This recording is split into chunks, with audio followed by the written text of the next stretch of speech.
Years ago, a story appeared on Reddit's r/scary stories that left thousands of readers questioning whether a single note could hide a terrifying secret. It began with what appeared to be a suicide note, a final message from someone who seemed ready to end their life. The note explained their pain, their regrets, their reasons for saying goodbye. At least, that's how it seemed at first. But as readers looked closer, some began to notice things that didn't quite add up. Certain phrases felt strange. Certain details seemed out of place. And before long, a disturbing theory began to emerge. What if this wasn't a suicide note at all? What if the person writing it was trying to leave behind a very different message? A message that nobody was supposed to find. This is the unsettling story of This Is Not a Suicide Note. 3 months ago, I learned of my uncle's passing. We weren't particularly close, but he left me one of his houses in the will. I was touched, but just wanted to sell it off. I am a fairly new father of twin girls and didn't need another thing to manage right now.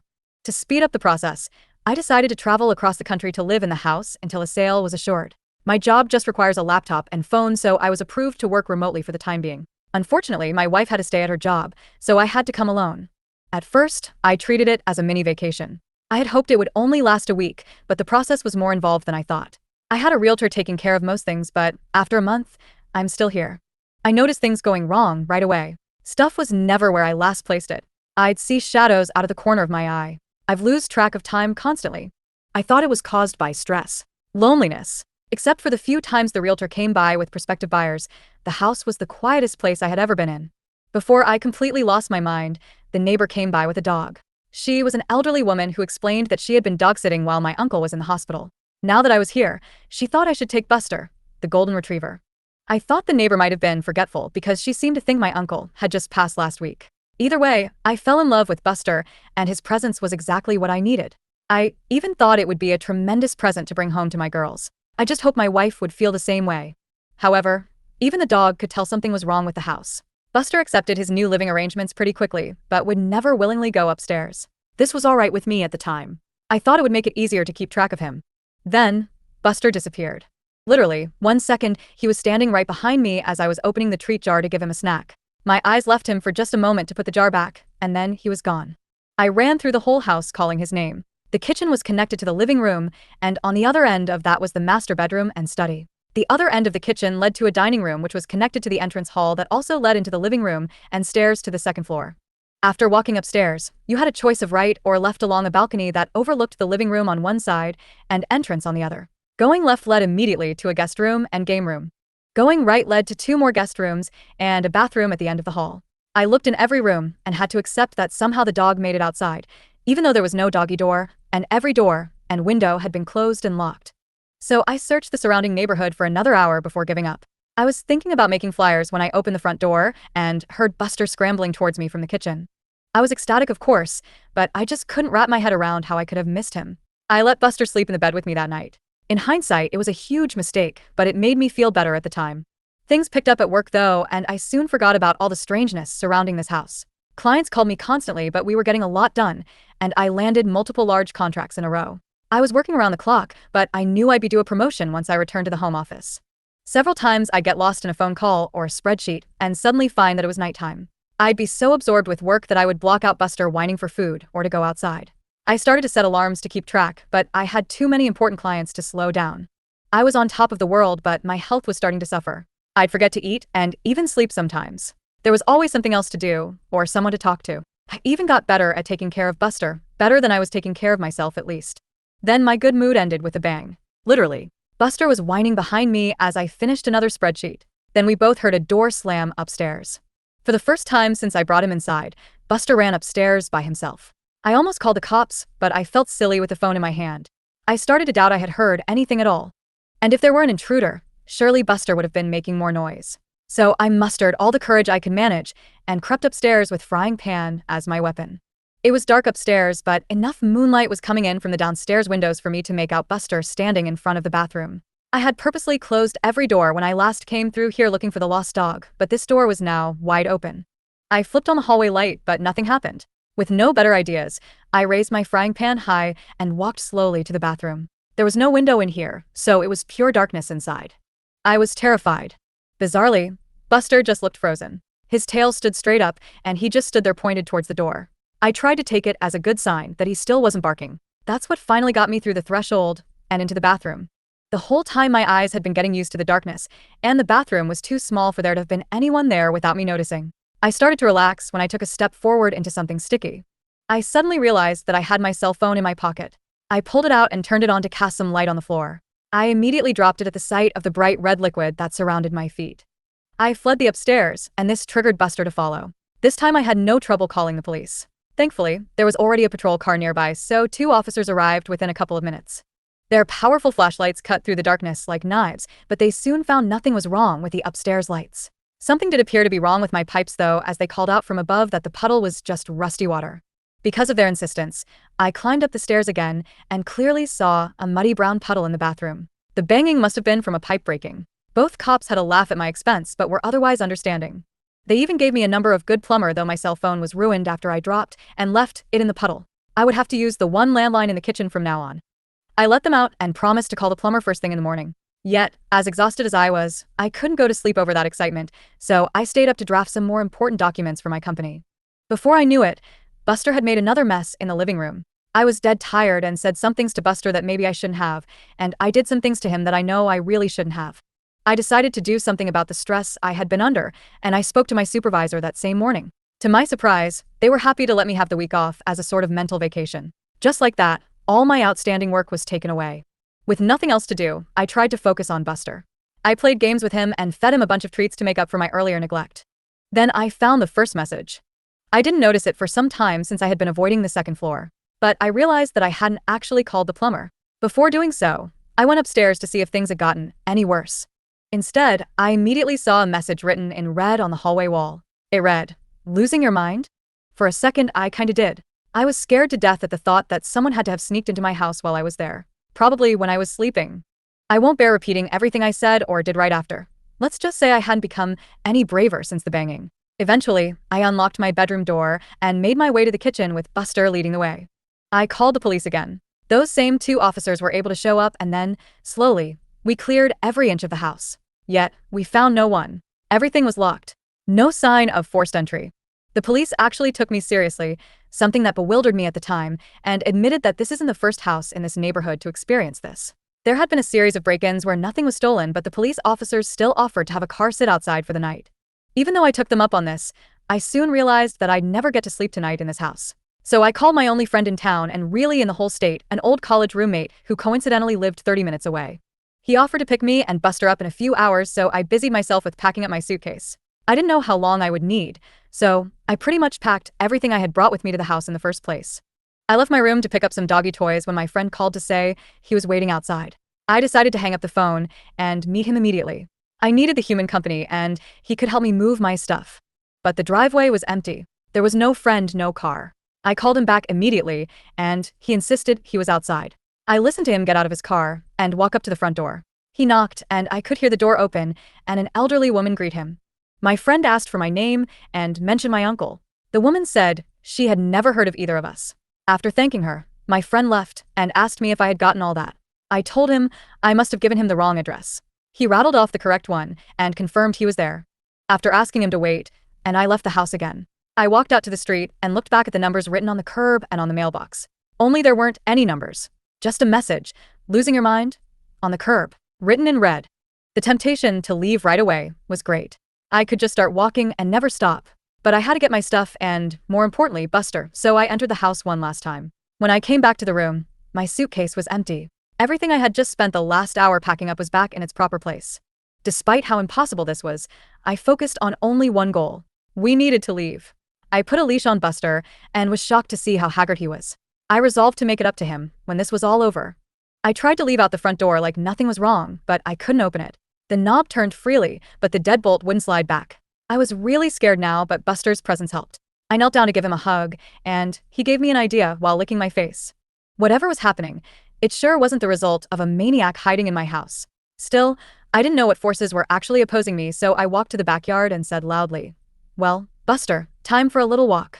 The glass door slid open easily. Buster bounded out happily. I guess it had been a long time since I let him outside. I followed more tentatively and, for the first time, examined the backyard closely. There was an iron fence surrounding the yard with another space between the bars that Buster could slip through. And then I saw it. A tree that grew too close to the fence and had several branches extending through and above it. I assumed the gate would be supernaturally locked too, so this was my exit. Buster didn't need any prodding. He waited patiently for me on the other side as I painfully pulled myself up and over the fence. I was suddenly aware of how weak and tired my recent lifestyle had made me. When I was in the process of climbing down the tree on the other side, Buster growled once, and then took off like a shot towards a nearby hill. I jumped down and gave chase. He disappeared over the top, and I scrambled to keep up on the surprisingly steep surface. Luckily, I found where someone had laid some stone bricks into the side for an easier way up. It was still steep enough that I had to focus on placing my feet correctly to keep from sliding, so I was looking down when my next reach up resulted in my hand grabbing carpet. Confused, I looked up to see the second floor landing. I looked down to see the rest of the stairs that led to the entrance hall and living room of the house. Buster was nowhere to be found. Demoralized and dead tired, I crawled the final steps and just sat on the landing for a while, occasionally calling for Buster. Eventually, the kitchen phone rang. Whatever ghosts were messing with me, I realized they couldn't stop outside forces from helping. I tumbled down the stairs in my haste and landed hard on the cold tiles below. But I was only dazed for a second and soon was in the kitchen with the phone in my hand. My wife's warm voice filled me with hope. She was concerned that she hadn't heard from me in a while. I couldn't recall the last time I had even tried.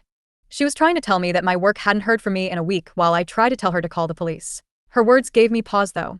I asked, "What do you mean?" "I was given the week off." "Dear? I thought you were supposed to continue working as soon as you got there." Yeah, but they gave me a week off because of all the stress I've been under." "Wait a second. How long have I been out here?" "Honey, you've been gone almost 9 days now." My stomach sunk, but I didn't hesitate to say, "Listen, you need to call the cops. Something is wrong. I think I'm having a medical emergency."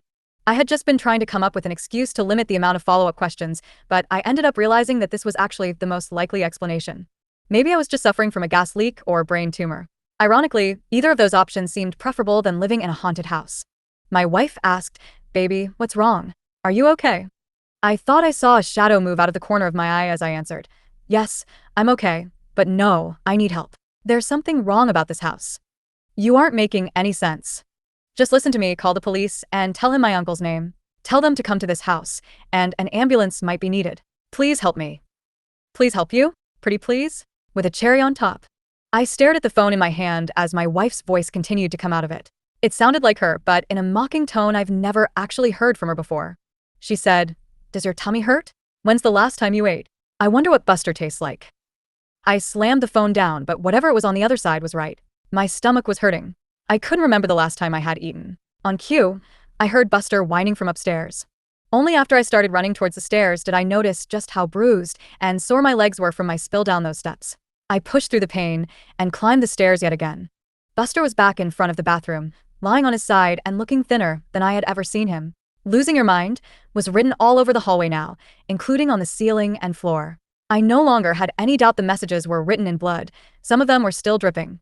I walked over and picked up Buster while a banging started at my front door. I would have jumped if Buster hadn't been weighing me down. I heard the front door open, and whoever it was identified themselves as the police. I even recognized the voice as belonging to one of the officers who had visited previously. Why can't I remember his name? After calling out that I was upstairs, I turned with Buster and found the hallway stretched before me, many times its original length. Despite how thin he looked, Buster felt heavier than ever. I knew this was all just some sort of trick to not get me in touch with a police officer. I thought, I must have really been talking to my wife. She had to have come through with calling the police, and the ghosts just distorted the end of the call. So I started my trek back to the stairs and shuffled my feet as fast as I could, yelling all the way. But then a voice answered the police officer. A woman's voice. My wife's voice. I could hear her say, "I'm sorry, my husband wasn't feeling well. He's resting in the bedroom. Can I help you?" I screamed as loud as I could just to get attention, but it was no use. I heard the officer say, "I'd like to check up on him, all the same." Sure, come in. He's right through here." It was right out of a nightmare. I was sweating profusely, while every step seemed to get me nowhere. I tried to speed up, but the hallway just stretched further. And then I heard a man's blood-curdling scream from downstairs. Suddenly, the hallway snapped back, and I found myself somehow right at the top of the stairs. My momentum couldn't be stopped. I fell down the stairs and landed hard. On top of Buster. He howled in pain, but at least he was alive. I saw a long, thick trail of blood go around the corner and under my closed bedroom door. There was still a shadow of something under the door. I painfully crept to the kitchen and grabbed my trusty frying pan before making my way back to the bedroom door, as quietly as I could. My eyes watched the moving shadows nervously. Whatever was waiting there had killed a man. That meant it could kill me. But if it could have a physical impact, then surely it had to be susceptible to a physical impact too. So I raised the frying pan and slowly started to turn the handle. Before I made much progress, the door flew open on its own, and something turned suddenly to me. I swung my frying pan down. The cop stood before me, a smile frozen on his face. We both looked down at the knife plunged into his chest. My hand was still wrapped around the handle.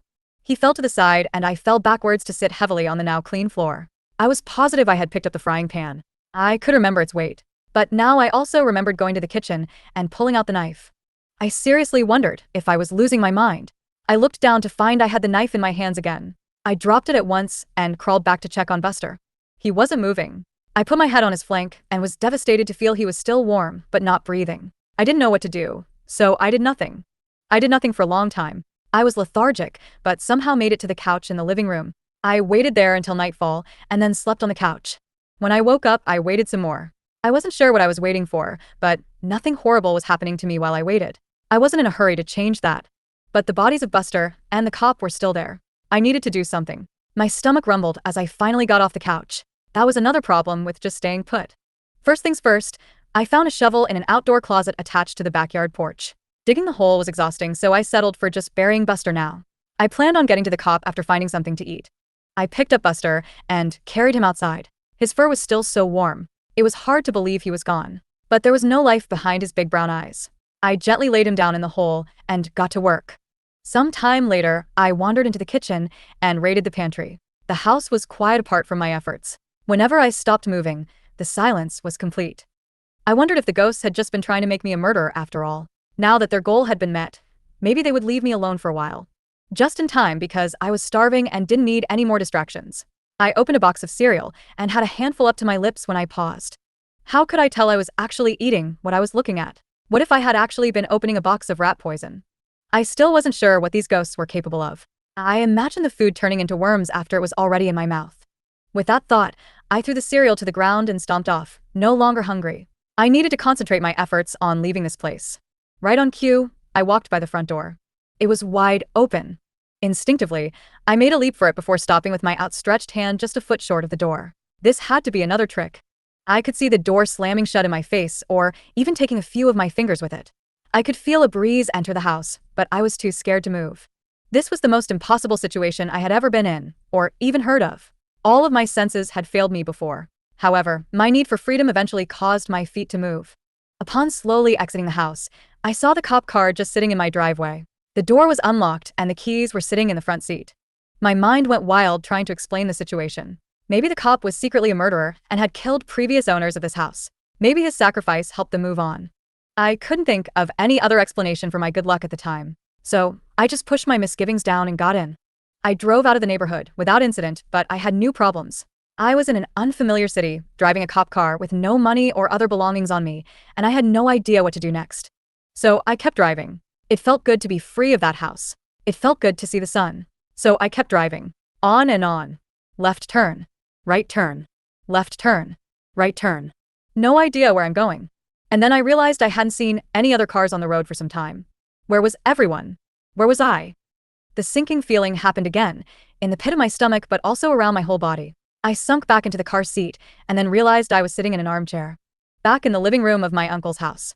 My arms were up like I was still holding onto a steering wheel. I started to cry with frustration as I stood up and screamed. How long had I been sitting there with a stupid grin, moving my arms up and down like a madman? I turned around and saw my work laptop on the dining room table. It was on and glowing at me. I walked over to it and saw that something was already written down in this post. It read, "Lost your mind? Good. Now you won't mind losing the rest." Suddenly my fist felt weighed down. I raised it to find another kitchen knife in my hand. I dropped it immediately. I erased the message and started to type out a request for help. I ignored the screen and just focused on the keys. But I kept hitting them wrong, and another message slowly formed. "I'm sorry. I've disappointed you all. For the last time, goodbye." I could have screamed again, but I noticed something had changed. I wasn't in the dining room anymore. I was in the study. I kept writing and writing and writing, and my own words started to come out. I have sent out emails requesting help, I've posted on the local police department's Facebook for assistance, and I've just tried to keep writing no matter what.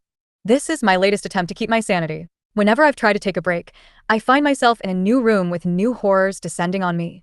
Once I opened the study door out to a hellish landscape and almost stepped out onto lava.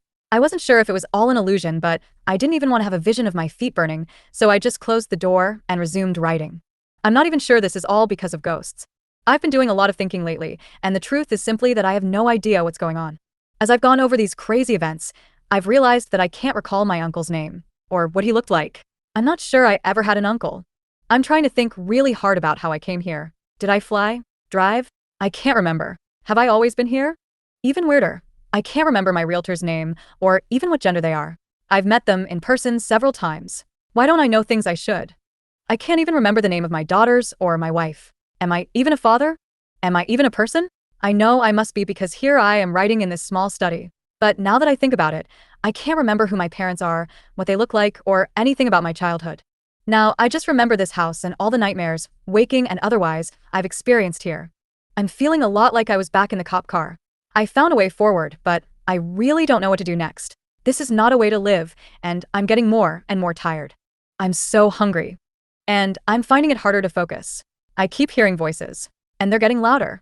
I know if I stop writing, I won't last long, but I'm running out of things to say. My hands are tired. I'm tired. So tire deux. A B C D F G H I J K L M N O P Q R S T U V W X Y Z. The quick brown fox jumped over the lazy dogs. I need to keep writing, but I don't know what to say anymore. What's my name? I don't know. I'll die if I stop writing. I'll die if I stop working. Absurgical nok per stuvwick sans. The quick brown faint of the lazy dogs. Dogs. Buster. I miss Buster. I wish I could pet him one last time. But was he ever real? Is anything? I'm so tired. So hungry. I need to focus. The quick brown fox jumped over the lazy goodbye. The quick brown sorry jumped over pointed you lazy dogs goodbye. I'm quick I've jumped had a sap the last time lazy dogs. I'm sorry. Jumped over disappointed you lazy. For the lazy dogs, goodbye. I'm sorry. I've disappointed you all. For the last time, goodbye. Even after reaching the final line, it's difficult to know exactly what really happened. Was the note simply the final thoughts of a troubled individual? Or was it something far more sinister? Was there a hidden truth buried within the words? A warning disguised as a farewell? Or evidence of something the narrator couldn't say outright? The answers depend entirely on how you interpret what you've just heard. And that's what makes this story so unsettling. Not the note itself, but the possibility that it wasn't meant to be read the way everyone assumed. If you found this story as disturbing and fascinating as I did, let me know which horror story you'd like to see covered next.